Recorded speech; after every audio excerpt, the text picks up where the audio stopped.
Hello guys, welcome back. অনেকদিন পর আবারও আমি ভিডিও নিয়ে হাজির হয়েছি।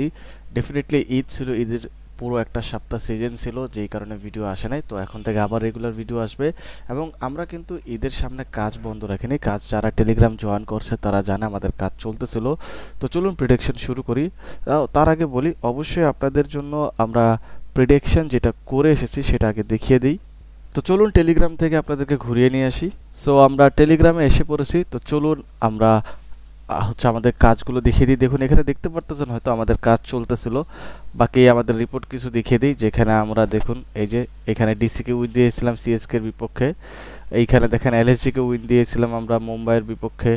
সো এরকম এরকম আছে, এরকম আরও আছে, আপনারা দেখে নিতে পারেন। কাজ একদম 100% অ্যাকুরেসির সাথে আমাদের টেলিগ্রাম গ্রুপে হয়। যদি জয়েন করতে চান তাহলে অবশ্যই কিন্তু আমাদের টেলিগ্রামের লিঙ্ক ভিডিও ডিসক্রিপশনে সবসময় দেওয়া থাকে, সেখান থেকে জয়েন করবেন। তো চলুন এবার প্রেডিকশনে ব্যাক করা যাক। তো চলুন প্রিডিকশনে ব্যাক করি। তার আগে বলি, যারা এখনও আমাদের থেকে শিওর রিপোর্ট নিতে চাচ্ছেন তারা আমাদের ইমো, হোয়াটসঅ্যাপ, টেলিগ্রামে মেসেজ করতে ভুলবেন না। সানরাইজার হায়দ্রাবাদ এবং গুজরাট টাইটান্সে যদি দেখেন, গুজরাট কিন্তু ব্যাক টু ব্যাক দুটো জিতেছে এবং সানরাইজার কিন্তু ব্যাক টু ব্যাক দুটো হেরে এসেছে। ইভেনচুয়ালি তারা তিনটে হেরে এসেছে বলা যায়, কারণ ওই একটা খেলার কোনো দাম তাদের কাছে নেই। সো এখানে যদি দেখেন হেড টু হেডের ভিতরে লাস্ট 10টা ম্যাচের ভিতরে গুজরাট এবং গিয়ে এসআরএসের 4টি ম্যাচই খেলা হয়েছে। তো 3টি জিতেছে এখানে জিটি এবং একটি এসআরএস এখানে জিতেছে এবং ডমিনেট করে কিন্তু এখানে জিটি জিতেছে। সো এইগুলো কিন্তু সবগুলি হচ্ছে প্রিভিয়াস সিজনের। সো এই সিজনে কি হবে সেটা নিয়ে আমরা একটু কথা বলি, চলুন। আমরা এখানে যদি দেখি পয়েন্ট টেবিল, সেখানে আমরা দেখতে পারবো যে এসআরএচ কিন্তু লাস্ট বটমে রয়েছে এবং জিটি কিন্তু এখানে 3 নম্বরে রয়েছে। সো এখানে তারা 3টা খেলার ভিতরে 2টা জিতেছে, আর এখানে এসআরএচ কিন্তু 4টি খেলার ভিতরে মাত্র 1টি জিতেছে। সো তাদের এখন ক্লাইম আপ করার বেস্ট টাইম, আদারওয়াইজ তারা পিছিয়ে পড়ে যাবে। এত বড় হাই ক্লাস টিম নিয়ে একদম পয়েন্ট টেবিলের লাস্টে তাদেরকে মানায় না।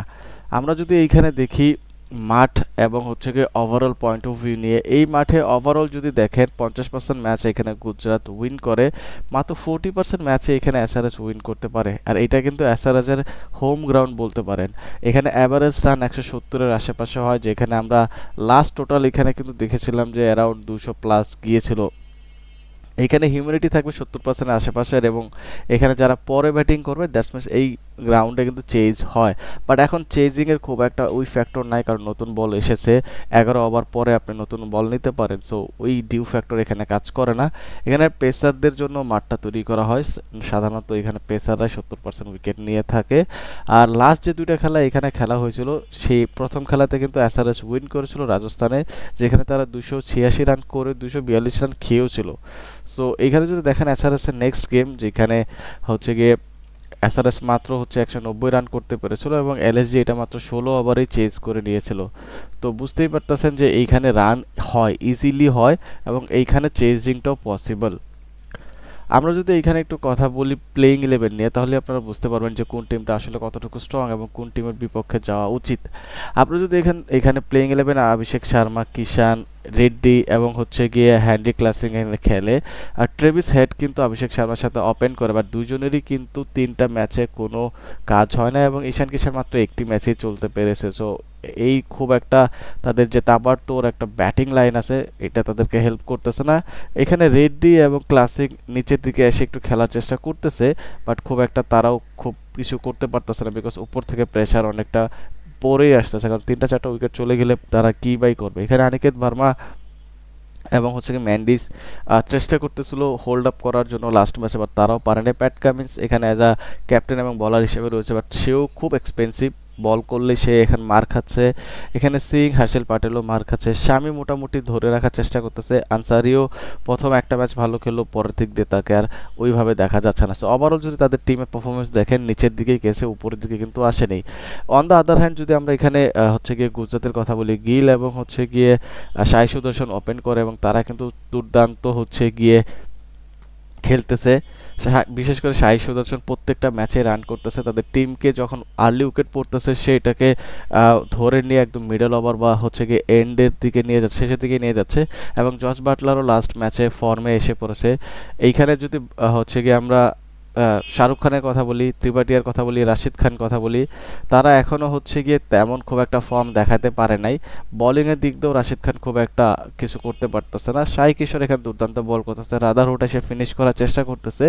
স্টিল দেখা যাক কি হয়। এখানে খানও মোটামুটি ট্রাই করতেছে, বাট বোলিংয়ের দিক দিয়ে যদি বলেন সিরাজ কিন্তু অন দ্য টপ আছে।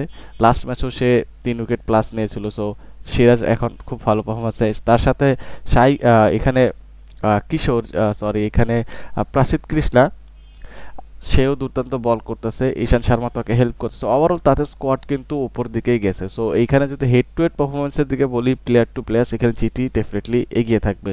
সো আশা করি বুঝতে পারছেন যে আজকের খেলায় কি হতে পারে। স্টিল না বুঝলে আমাদের ইমো, হোয়াটসঅ্যাপ, টেলিগ্রামের নাম্বার দেখতে পাচ্ছেন, সেখানে মেসেজ করেন বা গ্রুপে জয়েন করেন। সেখানে আমরা বলে দেবো ম্যাচ শুরু হওয়ার 10 মিনিট আগে যে কি হতে পারে টসের পর বেসিক্যালি। তো চলুন আমরা দেখে নিই কোন ওভারে কত রান হবে। আমার মনে হচ্ছে এইখানে 5 ওভারে ডেফিনেটলি 45 রানের আশেপাশে হবে এবং একটি বা দুইটা উইকেট পড়তে পারে। এইখানে 10 ওভারে 85 রান প্লাস হবে এবং আমার মনে হচ্ছে 3টা বা 4টার আশেপাশে উইকেট পড়বে। 15 ওভারে এখানে 130 প্লাস রান হবে এবং এইখানে ডেফিনেটলি 5টা বা 6টা উইকেট পড়বে এবং 20 ওভারে আমার মনে হচ্ছে 180 রান প্লাস, অলমোস্ট 200-র কাছাকাছি হবে এবং 7 বা 8টা উইকেট পড়বে। যেই টিমে ব্যাট করুক এইটাই হবে। এবং গুজরাটের হয়ে আজকে ভালো খেলবে হচ্ছে শুভমান গিল এবং রাশিদ খান, এবং সানরাইজারের হয়ে খেলবে এখানে ট্রেভিস হেড। ট্রেভিস হেড আজকে অনেক ভালো খেলবে। টস জিতবে আমার মনে হচ্ছে এখানে সানরাইজার হায়দ্রাবাদ, এবং ম্যাচ কে জিতবে সেটা আমরা টেলিগ্রামে বলে দিব বা আমাদের ইমো, হোয়াটসঅ্যাপ এবং হচ্ছে গিয়ে মেসেঞ্জারে আপনারা নক করতে পারেন, সেখানেও আমরা বলে দেবো। সো ইমো, হোয়াটসঅ্যাপ, টেলিগ্রামে মেসেজ দেন এবং গ্রুপে জয়েন করেন, সেখানে জানতে পারবেন। আল্লাহ হাফেজ, টেক কেয়ার।